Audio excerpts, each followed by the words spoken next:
ગુજરાતમાં વધુ એક ટ્રેનિંગ સેન્ટરનું પ્લેન ક્રેશ. અમરેલીના રહેણાંક વિસ્તારમાં પ્લેન ક્રેશ થયા બાદ બ્લાસ્ટ. પાયલોટનું મોત. ફાયર પોલીસની ટીમ ઘટના સ્થળે. અમરેલીના ગિરિયાર રોડ ઉપર રહેણાંક વિસ્તારમાં એક દુર્ઘટના ઘટી છે, જ્યાં ખાનગી કંપનીના પાયલોટ ટ્રેનિંગ સેન્ટરના પ્લેનનું ક્રેશ થયું હતું. આ દુર્ઘટનામાં પાયલોટનું મોત થયું છે. પ્લેન ક્રેશ થયા પછી બ્લાસ્ટ થયો હતો, જેના કારણે આસપાસના વિસ્તારમાં ભયનો માહોલ સર્જાયો હતો. ફાયર વિભાગની ટીમ અને પોલીસ તંત્ર સહિતનો કાફલો તાત્કાલિક ઘટના સ્થળે પહોંચ્યો હતો, જ્યાં તેમણે બચાવ કામગીરી શરૂ કરી હતી. ઉલ્લેખનીય છે કે થોડા સમય અગાઉ મહેસાણાના એક ગામની સીમમાં પણ પ્લેન ક્રેશ થયું હતું. અમરેલી ગિરિયાર રોડ ઉપર બની ઘટના. ખાનગી કંપનીનું પ્લેન ક્રેશ થયું. અમરેલીમાં ખાનગી કંપની દ્વારા પાયલોટ ટ્રેનિંગ સેન્ટરનું પ્લેન હતું. ફાયર વિભાગની ટીમ, પોલીસ તંત્ર સહિતનો કાફલો ઘટના સ્થળે પહોંચ્યો. પ્લેન ક્રેશ થયા પછી બ્લાસ્ટ થયું. પછી પ્લેનમાં એક વ્યક્તિ હતા સવાર, એક મહિલા પાયલોટનું મોત. Vikram Sakhad, the Mirror News, Amreli. Flying દરમિયાન ચારેક વાર ટેક ઓફ અને લેન્ડિંગ કર્યું હતું. પાંચમી વાર પોતે ટેક ઓફ કરતા હતા. એ દરમિયાન કોઈ પણ કારણસર મેં ટેક કોલ આપ્યો અને થોડી વાર એને ખબર પડી કે પ્લેન ક્રેશ થયું છે. તાત્કાલિક fire, police, revenue department, disaster management department સ્થળ પર પહોંચ્યા. એને તાત્કાલિક રેસ્ક્યુ કર્યો. હાલમાં સ્થળ સિક્યોર કરવામાં આવ્યું છે અને એમની વીએફપીઆઈની પણ ટીમ આવેલી છે. બનાવનું કારણ જાણવા માટે આગળ પ્રોસિજર ચાલુ છે. પાયલોટની સ્થિતિ શું છે સાહેબ? હજુ હાલ જોતા પાયલોટ મૃત્યુ પામેલ છે. જી સર.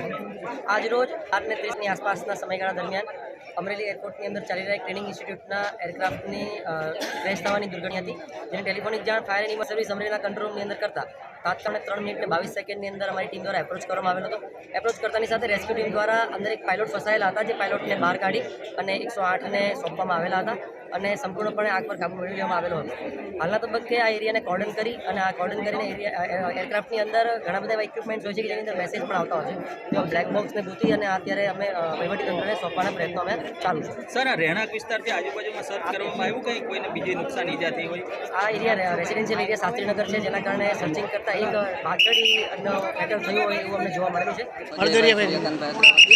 હું માણેકપરામાં રહું છું અને 17/12/2024ના રોજ મેં આ પાયલોટ ટ્રેનિંગના પ્લેન ઉડવા બાબતે અરજી એવી આપેલી હતી કે ભાઈ આ શહેરી વિસ્તારમાં ન ઉડે અને બહારના વિસ્તારમાં ઉડે તો જાનહાની થવા માટેની શક્યતા છે. આ પ્રમાણેની અરજી 2 થી 3 વાર આપ્યા છતાં એના માટે કોઈ કાર્યવાહી થયેલી નથી અને આજે દુર્ભાગ્યે આ ખરાબ ઘટના બનેલી છે. તો હવે હા ભાઈ, શું બનાવો તો બોલો. બનાવવામાં એવું હતું, અમે અમારા ઘરની બહાર જમીને બેઠા હતા, એટલે વિમાન એક્ઝેક્ટ આવ્યું અને એટલો હવામાં અવાજ કરતો હતો, હજવાળો અવાજ કરતો હતો. અવાજમાં એવું હતું, એકદમ નજીક નીચે રોડની નીચે ટૂંકમાં 20 ફૂટનો ડિસ્ટન્સ હતો. અમને ડર લાગ્યો, જોઈએ ના જોઈએ ત્યાં નીચે એકદમ અડી ગયો. આપણે બચાવવાની પૂરી કોશિશ કરી, પણ એકદમ ત્યાં જ્વાલામુખી ટૂંકમાં અગ્નિ ઉઠી અહીંયા સામું અને જોવાનું. એ બનાવ બની ગયો. હવે આપણને ખબર નથી જાજો કાંઈ. હાય, હું છું ક્રુઝિન સિંઘાનિયા. આપની આસપાસના સત્ય સમાચાર જાણવા માટે જોતા રહો ધી મિરર ન્યૂઝ અને હા, લાઈક અને સબસ્ક્રાઇબ કરવાનું ભૂલતા નહીં. Thank you.